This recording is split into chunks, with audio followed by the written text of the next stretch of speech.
के वचन को देखेंगे। मैं आज दूसरे राजा के पुस्तक में से आपसे बातें करूंगा। दूसरे राजा के पुस्तक 4 अध्याय 1 पद से लेकर 7 पद में आपको एक कहानी मिलेगी।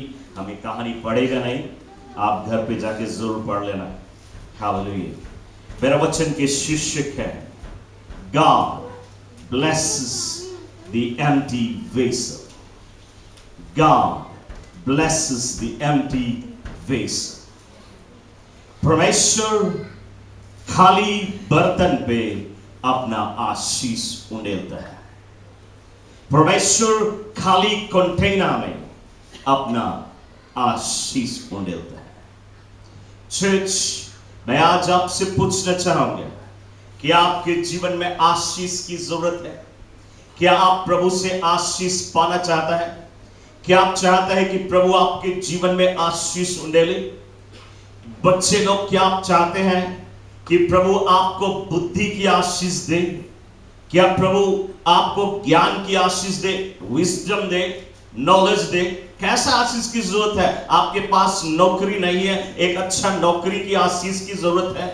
क्या तुम्हारे जीवन में प्रभु की अभिषेकता की आशीष की जरूरत है? उसकी अनॉइंटिंग पाना चाहता है, उसकी पावर, उसकी शक्ति, उसकी सामर्थ अपने जीवन में प्राप्त करना चाहता है? क्या आपके शरीर में चंगाई की आशीष की जरूरत है, या छुटकारा की, दुष्ट आत्मा की शक्ति के द्वारा छुटकारा पाए? क्या आपके कंगाली के ऊपर प्रबलता पाने की आशीष की जरूरत है? कैसा आशीष की जरूरत है? एक मनुष्य के जीवन में चाहे कैसी भी प्रकार की चीजें, कोई भी चीज की जरूरत हो, कोई भी मांग हो, कोई भी अभिलाषा हो, मनुष्य के जीवन में जो कोई भी जरूरतें हैं, हर एक जरूरतें प्रभु के पास है। और प्रभु आशीष आपके जीवन में उंडेलना चाहता है, वो आपके जीवन में आशीष देना चाहता है। लेकिन अफसोस के बात है कि आप जो कंटेनर है, ये भरा हुआ है, ये खाली नहीं है। प्रभु ढूंढते हैं खाली कंटेनर में आशीष उंडेले। आपके जीवन में यदि पाप, गंदगी, बुराइयां, झूठ बोलना, धोखा देना, निंदा करना, बुराई करना, इसके जड़ काट दे, उसके जड़ काट दे, इसकी निंदा करें, उसकी बुराई करें, ये जलन, ये घमंड, ये सारी बुराइयां हमारे और तुम्हारे कंटेनर में है। और इसलिए प्रभु आपको आशीष नहीं दे सकता। क्या करना है आपको? इस कंटेनर को खाली कर दे। और प्रभु आज मैं बोलता हूं, आज ये सभा समाप्त होने से पहले प्रभु आपके जीवन में आपके दिल की सारी अरमान को पूरी करेगा, वो आशीष को उंडेलेगा। लेकिन उससे पहले आपको अपनी कंटेनर को खाली करना है। ये भरा कंटेनर में आशीष नहीं उंडेलेगा। आधा कंटेनर भी हो, शायद पूरा नहीं भरा हो, आधा भी हो, तो भी वो आशीष नहीं उंडेलेगा। बिल्कुल खाली कंटेनर होना जरूरी है, ताकि प्रभु आपके जीवन में आशीष को उंडेल सके। ना इस जगह पे यदि हम प्रभु के वचन को देखें, बाइबल कहती है, ये विधवा स्त्री के विषय में हमें बाइबल बतलाती है। ना आपको उन दिनों के विषय में समझना जरूरी है। आज हमारे दिनों में ऐसा है कि यदि आपको लोन की जरूरत है और आप बैंक जाए लोन लेने के लिए, तो आपको कोई प्रॉपर्टी उसके नीचे रखना होगा। यदि आप नहीं भर सका तो बैंक कुछ पकड़ सके आपका। ना उन दिनों में, इस ओल्ड टेस्टामेंट के समय में, उन दिनों में कुछ ऐसा था कि जब एक व्यक्ति किसी से लोन लेता रहा, कर्जा लेता रहा, तो वो व्यक्ति यदि कर्जा ना भर सके, यदि वो कर्जा ना चुकाए समय पे, या वो गुजर जाए, तो जिसने उसको लोन दिया है वो आएगा और उसके जितने भी बच्चे हैं उनको पकड़ के ले जाएगा, अपना नौकर बना लेगा, या उनको अपना स्लेव बना लेगा। यानी कि ऐसा नौकर जिसको कोई तलब नहीं, तो उनको ले जाके वो खेत में अपना काम कराएगा जिंदगी भर। मान लो यदि तुम्हारा बाप $100 लिया है लोन और उसे नहीं भर सका और वो गुजर गया, जिससे वो कर्जा लिया वो आएगा और 2-3 बच्चे हैं, सभी को लेके जाएगा और उनको अपने खेत में काम कराएगा शायद एक हफ्ता में वो $100 का काम कर दे, लेकिन उनको वो वापस नहीं जाने देगा, जिंदगी भर उनसे मेहनत कराएगा। यदि आप ओल्ड टेस्टमेंट को अध्ययन करें, बाइबल कहती है 50 इयर्स, हर 50 इयर्स में इजराइल में ईयर ऑफ जुबली सेलिब्रेट की जाती थी। Year of jubilee her 50 years पे। और जब ईयर ऑफ जुबली आता था तो ये जो स्लेव है इनको आजाद किया जाता। उसके मतलब यदि आप सिर्फ एक हफ्ता के तलब में उसके सकता कर्जा चुका दे, वो आदमी एक हफ्ता में अपना पूरा पैसा निकाल लेगा, लेकिन 50 इयर्स तक, जब तक कि ईयर ऑफ जुबली ना आए, तुम्हें कड़ी परिश्रम करना है। Praise the Lord. ना बिल्कुल इसी प्रकार से इस जगह पे हमें कहानी मिलती है, और बाइबल कहता है ये स्त्री, ये विधवा स्त्री, इसका पति गुजर गया, और ये स्त्री दुखी है कि उसके पति गुजर गया। लेकिन वो फिर क्या देखती है कि वो आदमी जिससे इसके पति ने कर्जा लिया था वो आ रहा है। उसके पास 2 बेटे हैं। अब 2 बेटे जिसके सहारा वो जीगी, उनको गिरफ्तार करने के लिए, उनको अपना स्लेव बनाने के लिए आ रहे हैं। और उसने सोचा मैं क्या करूं। अब बाइबल कहती है वो स्त्री गई प्रोफेट एलिशा के पास, और वो कहती है what shall I do, the creditor is coming to take my 2 sons as slave.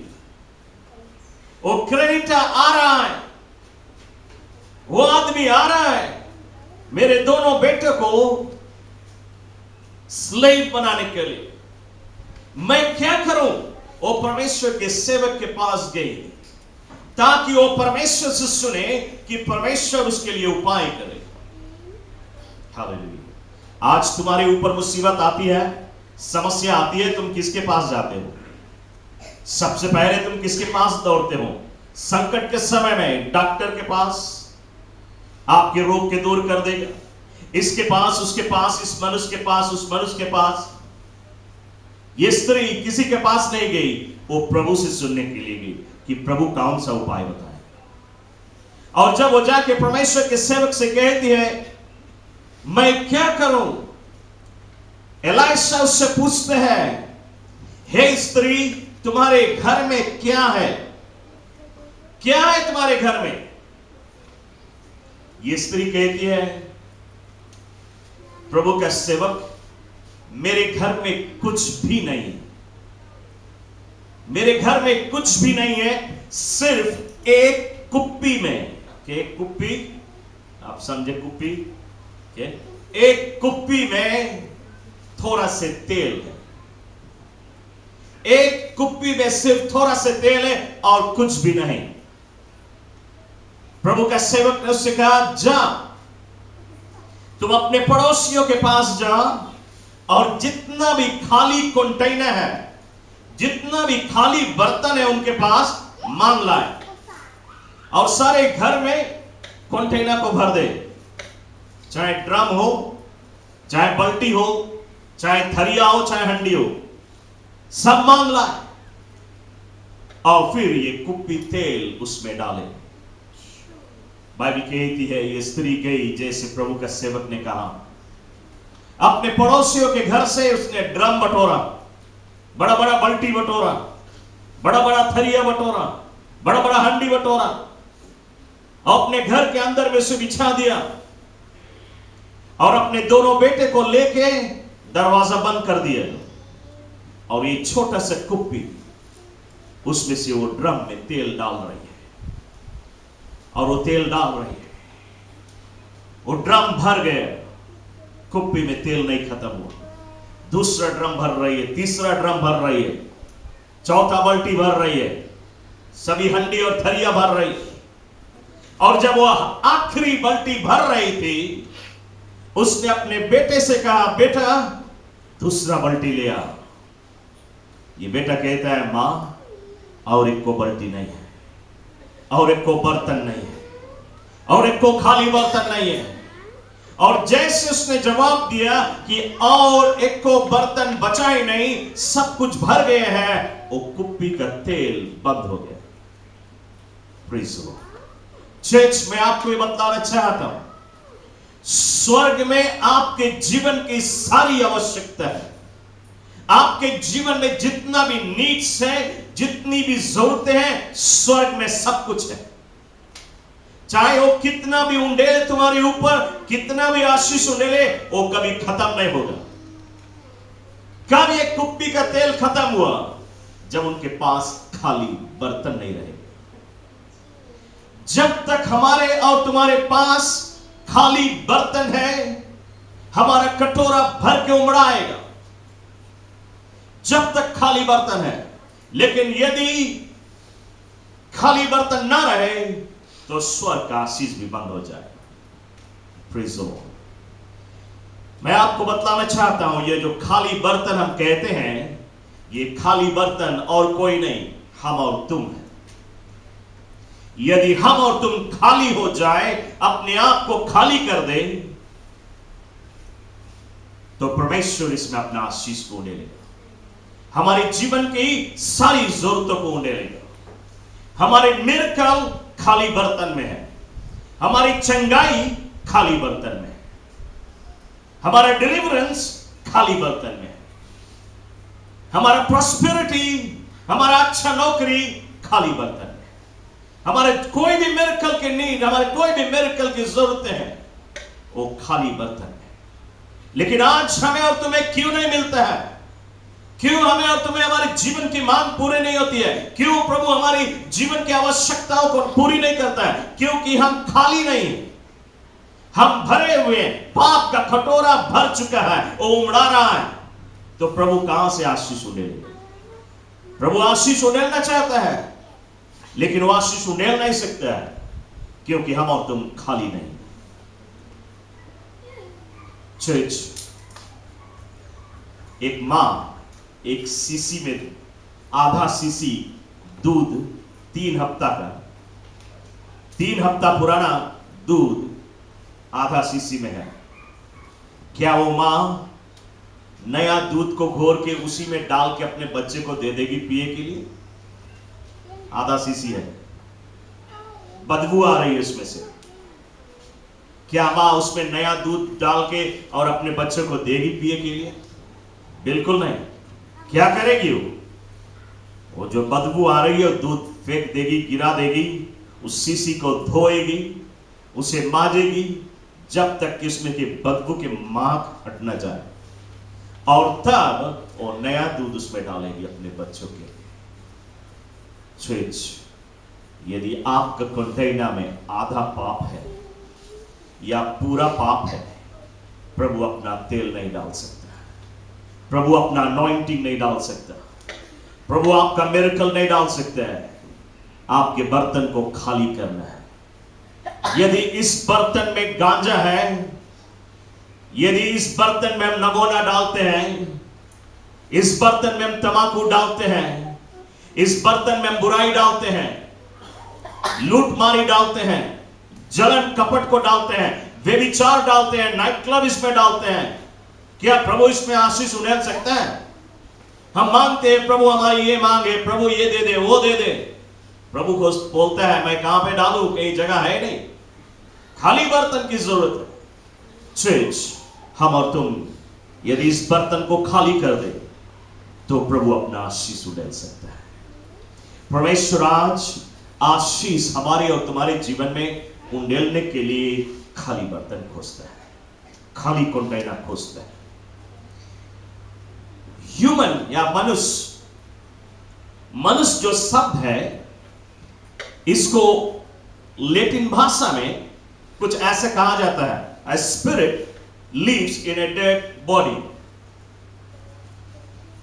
मनुष्य जो शब्द है, उसको ऐसा कहा जाता है, आत्मा, मनुष्य एक आत्मा है और मिट्टी के बनाए हुआ कंटेनर में रहता है, मिट्टी के बनाए हुआ घर में रहता है, उसको हम कहते हैं मनुष्य। ये मनुष्य एक कंटेनर है एक हमारा घर है, ये शरीर जिसमें हमारी आत्मा रहती है। यदि हम जेनेसिस की पुस्तक में देखें चैप्टर 1 वर्स 28, बाइबल कहती है God gave man dominion over all things, dominion to dominate over all things, यानी कि सभी चीज इस संसार में जितना भी चीज है, सभी चीज के ऊपर अधिकार जताने का, सभी चीज के ऊपर राज करने का, सभी चीज के ऊपर ताकत, सभी चीज के ऊपर शक्ति परमेश्वर ने मनुष्य को दिए है। मनुष्य कौन है? मिट्टी का बनाया हुआ शरीर। या उससे पहले आपको यह समझना जरूरी है, 3 प्रकार की आत्मा है इस संसार में।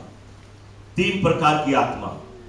पहला, हम और तुम आत्मा है, मनुष्य मिट्टी के बनाए हुए शरीर में रहते हैं। हमारे पास इस पृथ्वी में सभी चीज के ऊपर अधिकार है। दूसरा आत्मा दुष्ट आत्मा है, शैतान की आत्मा।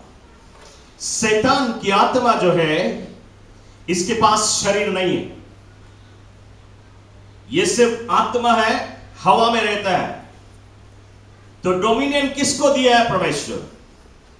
जिसके पास शरीर है, जिसके पास शरीर नहीं, उसके पास डोमिनियन है, उसके पास अथॉरिटी नहीं है, उसके पास पावर नहीं है, उसके पास शक्ति नहीं है। शक्ति उसके पास है जो शरीर में। Praise the Lord. आप समझे हम कौन सी बताता आपके? हालेलुया। ना, ये दुष्ट आत्मा के पास कोई ताकत नहीं है। ये दुष्ट आत्मा यहां तक कि उसके पास अधिकार नहीं भोजन करने का, मतलब कि पेड़ के फल नहीं खा सकता है, भोजन भी नहीं कर सकता है। जैसे हम और तुम साग सब्जियां खाते हैं, कुछ भी खाते हैं, वो नहीं खा सकता है, उसके पास वो अधिकार नहीं है। क्या अधिकार है उसके पास? बाइबल कहती है परमेश्वर ने उसको बुक ऑफ जेनेसिस में कहा था, तुम आज से सर्वदा मिट्टी को खाएगा।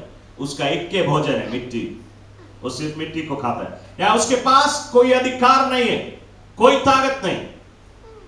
इसलिए वो मनुष्य के शरीर को ढूंढता है कि मुझे कोई मनुष्य का शरीर मिल जाए ताकि मैं उसमें बैठ के और राज कर सकूं। इसलिए वो मनुष्य के शरीर पाने के लिए मनुष्य से पाप कराता है। जब मनुष्य पाप करता है तब उसको लीगल राइट मिलता है इस शरीर में प्रवेश करने का। शैतान के पास लीगल राइट वैसे नहीं है, वो जबरदस्ती किसी के अंदर में नहीं प्रवेश कर सकता जब तक कि हम और तुम गुनाह ना करें। जब हम और तुम गुनाह करते हैं तब वो आता है हमारे अंदर में और हमारे अंदर में राज करता, अपना अधिकार जताता है। Praise the Lord. ना, एक और है, एक और आत्मा, और वो है परमेश्वर की आत्मा, जिसको हम कहते हैं पवित्र आत्मा। यदि हमारे जीवन में गुनाह ना हो, हम और तुम पाप ना करें, हमारे जीवन पवित्र हो, तो दुष्ट आत्मा हमारे जीवन में नहीं आ सकती, हमारे जीवन में अधिकार नहीं जता सकती। जब दुष्ट आत्मा नहीं आएगी, हम पाप नहीं करेंगे, हमारे जीवन पवित्र होगा, तो कौन आएगा हमारे जीवन में? किसको लीगल राइट मिलता है? वो है पवित्र आत्मा। यदि हम पवित्र हो जाए, पवित्र आत्मा के पास लीगल राइट है हमारे जीवन में आने का, और जब वो आती है हमारे जीवन में तो हमारे जीवन की सारी जरूरतें पूरी हो जाती है, हमारे जीवन की सारी आवश्यकताएं पूरी हो जाती है, हमारी समस्या दूर हो जाती है, हमारी जीवन की आंधियां थम जाती है, हमारी रोगें दूर हो जाती है, अंधकार की शक्तियां दूर भागती है, हमें अंधकार छू नहीं सकता। यह अंधकार छुए या दुष्ट आत्मा छुए, क्या होगा? वो जल जाएगी, क्योंकि पवित्र आत्मा आग है। कोई भी समस्या हमारे ऊपर प्रबल नहीं हो सकती। तो हम और तुम इस संसार में आशीष पाने के लिए, अधिकार जताने के लिए, हरियाली और खुशहाली का जीवन हो हमारा, हमें पवित्र होना जरूरी, ताकि परमेश्वर हमारे और तुम्हारे जीवन में अपनी आशीष को उड़ेल सके। चर्च, मैं आपको बतलाना चाहता हूं, जब परमेश्वर ने आदम को रचा था, पहला आदमी, मिट्टी को उठाया, मिट्टी को साना, मिट्टी का वो पुरुष का एक रूप दिया, लेकिन वो मरा हुआ लोथ था, उसमें जान नहीं थी, जबकि परमेश्वर ने उसमें फूका नहीं। और जब परमेश्वर ने उसमें फूका, वो जीवित प्राणी हो गया। और परमेश्वर उसको इस संसार में छोड़ दिया, गार्डन ऑफ ईडन में, और उस बगीचा में वो राज कर रहा था। क्यों वो राज कर रहा है? क्यों? उसके जीवन में कोई चीज की कमी नहीं, उसके शरीर में कोई बीमारी नहीं रहा, उसके शरीर में कोई रोग नहीं रहा, उसके जीवन में, उसके शरीर में कभी मौत नहीं आया करा, उसके जीवन में कोई चीज की कमी नहीं, सब कुछ रहा उसके पास, क्योंकि उसमें पाप की पहचान नहीं थी। वो पाप को नहीं जानता था, वो खाली बर्तन था। और जब वो खाली बर्तन था, परमेश्वर उसमें अपना तेल उड़ेलता था। परमेश्वर की अनॉइंटिंग, उसकी अभिषेकता, उसकी सामर्थ उसमें थी। लेकिन एक दिन ऐसा हुआ, ये शैतान जो मनुष्य के शरीर खोज रहा था ताकि वो अधिकार जताए, बाइबल कहती थी उसने इस आदम से पाप कराया, जबकि उस फल को खवाया। जब उस आदम ने ये फल को खा लिया, जब आदम ने शैतान के बात के बहक में आके और उस पेड़ के फल को तोड़ के खा लिया, जिसको परमेश्वर ने कहा था नहीं खाना, उसने गुनाह किया, उसने पाप किया। और जब उसने पाप किया, परमेश्वर की जो आशीष थी उसके जीवन में, सब उसे छोड़ के चला गया। द ग्लोरी हैज डिपार्टेड, इकबोड हो गया। इकबोड का मतलब द ग्लोरी हैज डिपार्टेड, यानी कि वो जो महिमा, वो ग्लोरी जो परमेश्वर ने उसमें डाला था, वो उसे छोड़ के चला दिया। इसलिए तो उसने पहचाना कि उसके शरीर में वस्त्र नहीं है। अभी तक वो नहीं जानता रहा उसके शरीर में वस्त्र नहीं है, क्योंकि परमेश्वर की महिमा, उसकी चमक इतनी तेजी से उसके शरीर में चमकता रहा कि उसका शरीर ढक जाता रहा, ज्योति से ढकता रहा, और ये ज्योति उसे छोड़ के चला। क्यों? क्योंकि अब वो खाली बर्तन नहीं रह गया, उसमें गुनाह, गंदगी, बुराइयां, ये सारी पाप आ गए। मनुष्य का जीवन, ये जो कंटेनर था, ये पाप के कटोरा से भर गया। बाइबल कहती है कि परमेश्वर उस बगीचा में आया, आदम को दंड दिया, उसने गुनाह किया, उससे कहा तुम जाओ, तुम कोड़ेगा, तुम बोएगा, तुम पसीना गिराएगा, मेहनत करेगा तो तुम्हें भोजन मिले। आज भी यह दंड पुरुष जाति के ऊपर है। परमेश्वर ने स्त्री को भी दंड दिया है, हव्वा अब तुम पीड़ा के साथ में बच्चा को जनेगी तो तुम्हें उद्धार होगा। आज भी यह दंड पुरुष जाति के ऊपर है। परमेश्वर ने उसी समय सांप या शैतान को भी दंड दिया, आज से तुम मिट्टी को खाएगा, ये तुम्हारा भोजन होगा, और आज से तुम अपने पेट के बल पृथ्वी पे रेंगेगा। आज ये दंड उसके ऊपर है ना। ये आदम जब गुनाह किया, परमेश्वर जो उस बगीचा में आया, परमेश्वर उस बगीचा में इस बाइबल का सबसे पहला भविष्यवाणी दिया, शैतान को यह भविष्यवाणी दी। परमेश्वर ने कहा शैतान से, हे शैतान, यह आदमी जिसको मैंने बनाया था, इसमें तूने गुनाह डाल दिया, इस कंटेनर में तू पाप भर दिया। लेकिन याद करना, पहला आदम से तुमने पाप कराया, एक दिन आने वाला है वो दिन जबकि दूसरा आदम आएगा। दूसरा आदम आएगा, और जब दूसरा आदम आएगा वो तुम्हारे सर को कुचल डालेगा, लेकिन जरूर तुम भी कुछ करेगा, उसकी एड़ी को डसेगा। तुम उसकी एड़ी को डसेगा, लेकिन वो तुम्हारे सर को कुचल देगा। और जो अथॉरिटी, जो अधिकार मैं आदम को दिया था, तुमने लूट लिया, सेकंड एडम जब आएगा वो अधिकार को छीन लेगा। शैतान जब इस भविष्यवाणी को सुना, उसको मालूम है परमेश्वर जो बोलता है सो बोल देता है, वो होना अवश्य। लेकिन शैतान बहुत जिद्दी है। शैतान ने अपने अंदर में ये विचार किया कि जब वो आएगा, दूसरा आदम जब आएगा, परमेश्वर ने कहा उसके एड़ी को डसेगा। तो वो विचार करता है कि मैं ऐसा डसूंगा कि वो अपने पैर से मुझे कुचल नहीं पाएगा, मैं उसके डस के नस कर दूंगा।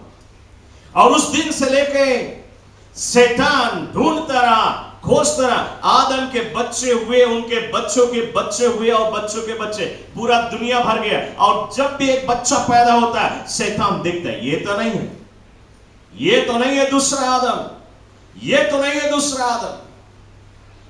और वो ढूंढता रहा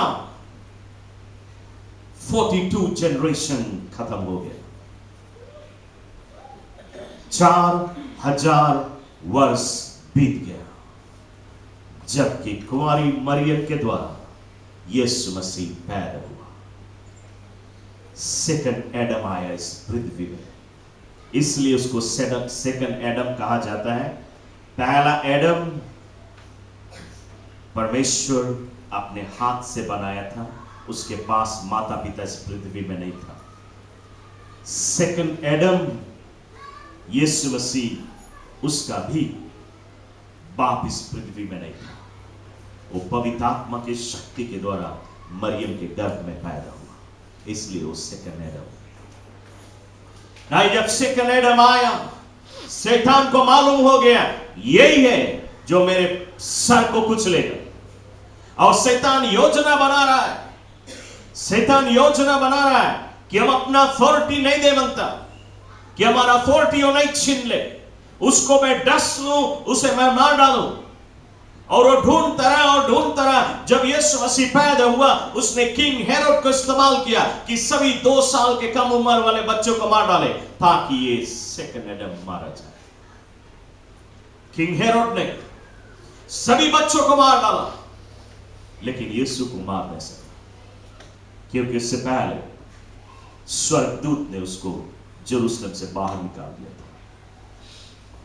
उसके बाद में यीशु मसीह जब डेजर्ट में, ऊंची पहाड़ों में जब उपवास कर रहा था, फास्टिंग कर रहा था, 40वां दिन हुआ आया। जब आखिरी दिन उसका फास्टिंग का हुआ, शैतान एक बार और आया उसको डसने के लिए कि उसके उपवास को तोड़ दे। यदि उसके उपवास तोड़ दे, क्योंकि ये उपवास डोमिनियन के लिए था, आपको मालूम 40 डेज ऑफ फास्टिंग डोमिनियन के लिए होती है, अथॉरिटी जताने के लिए। ओके, हम आपको लास्ट टाइम टीचिंग में बतलाया। तो यीशु मसीह 40 दिन का उपवास कर रहा है, ताकि दुनिया के ऊपर वो सभी चीज के ऊपर अथॉरिटी ले सके, क्योंकि मनुष्य के शरीर धारण किया था।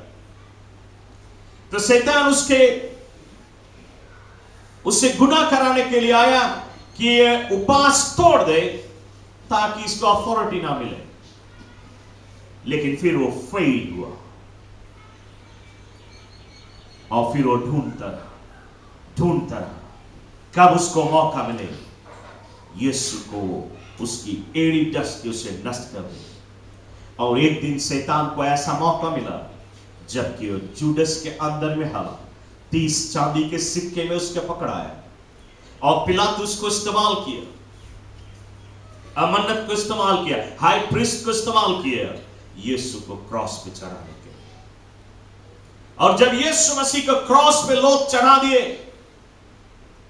उसके पैर में जो नीला ठोका गया,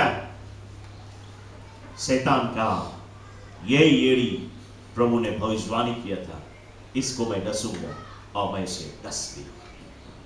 और जब वो क्रॉस के ऊपर टंगा रहा, शैतान हाहाकार मचा रहा था, अब ये क्रॉस से कहां उतर के आ सकता, अब ये पैर मुझे कुचल नहीं सकता।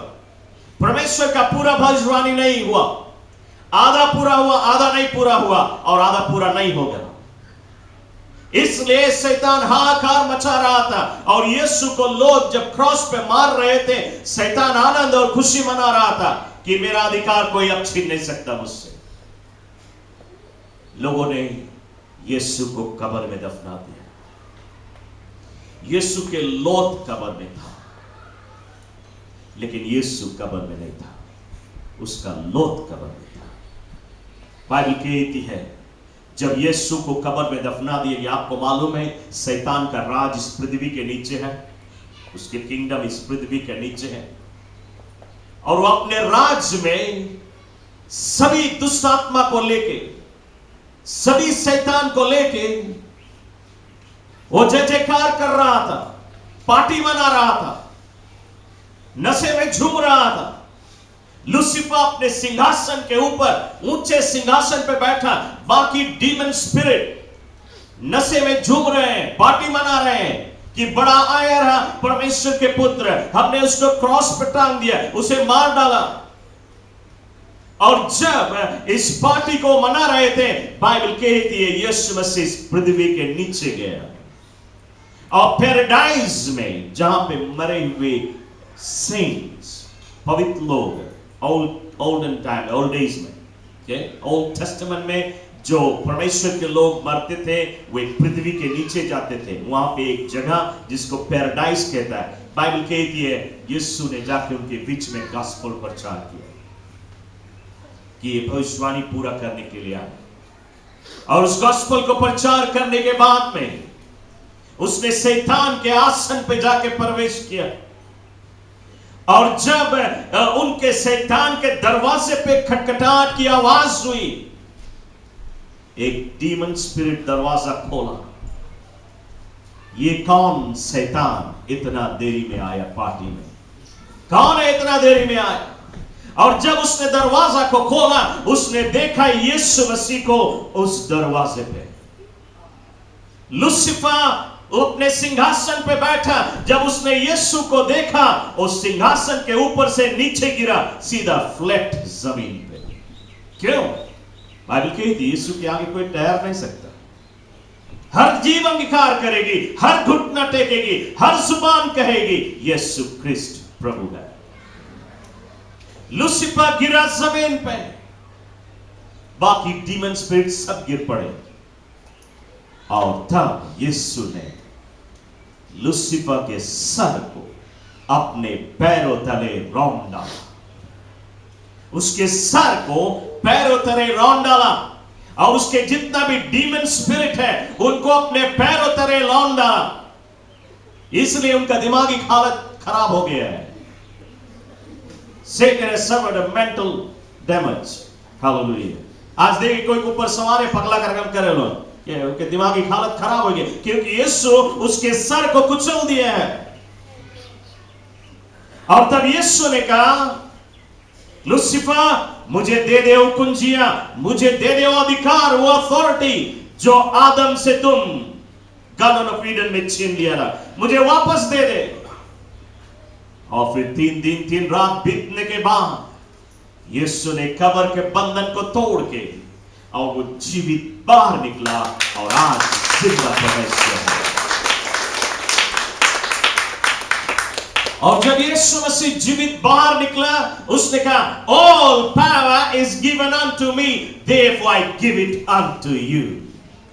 सभी चीज के ऊपर अधिकार मुझे दिया गया, सभी चीज के ऊपर अधिकार, सभी चीज के ऊपर शक्ति, सभी चीज के ऊपर सामर्थ्य, सभी आशीष, सभी प्रकार की जरूरतें, मनुष्य के जीवन में कोई भी जरूरत है, सब मुझे दिया गया, और लो मैं तुझे दे देता हूं। हालेलुया। आज परमेश्वर हमें और तुम्हें मुफ्त में इस कुप्पी से तेल डालना चाहता है, लेकिन इसलिए वो डाल नहीं सकता क्योंकि हम और तुम शैतानिक चीज अपने अंदर में छिपा के रखे। इस कंटेनर में हम बुरी बुरी चीज भरे हुए, इस कंटेनर में व्यभिचार है, इस कंटेनर में दारू है, इस कंटेनर में तंबाकू है, इस कंटेनर में गांजा है, इस कंटेनर में जलन है, कपट है, घमंड है, ईर्ष्या है, क्रोध है, निंदाएं है, बुराइयां है, ये सारी पापें इस कंटेनर में है। लेकिन परमेश्वर इंतजार करता है, यदि आज तुम इसे खाली कर दे, परमेश्वर आपके जीवन में आशीष देगा। वो आशीष, वो अथॉरिटी, वो पावर वो आपको देगा।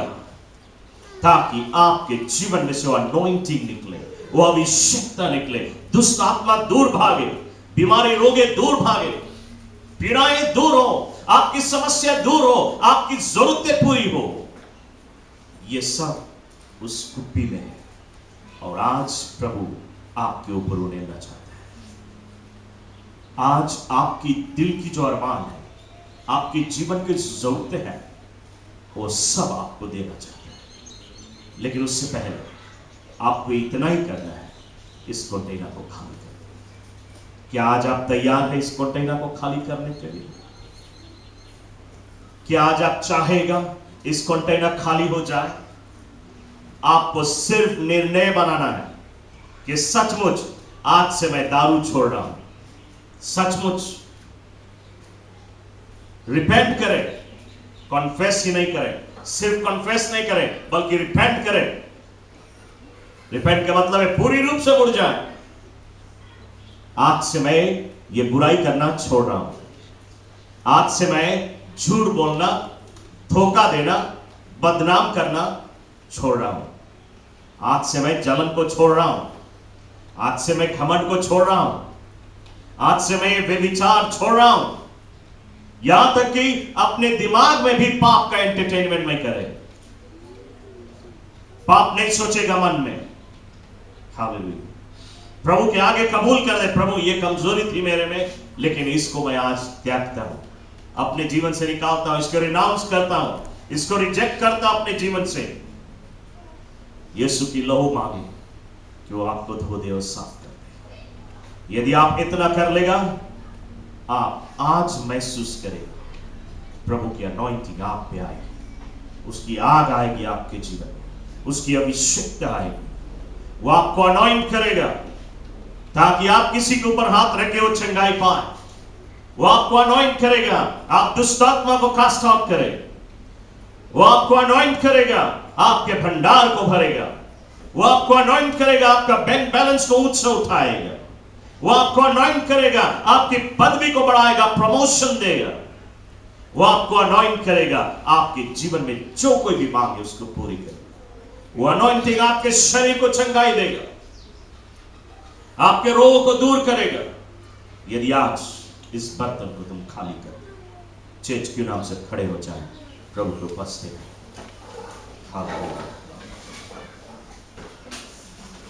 हमारा वो शिफ्ट टीम आगे चले आए।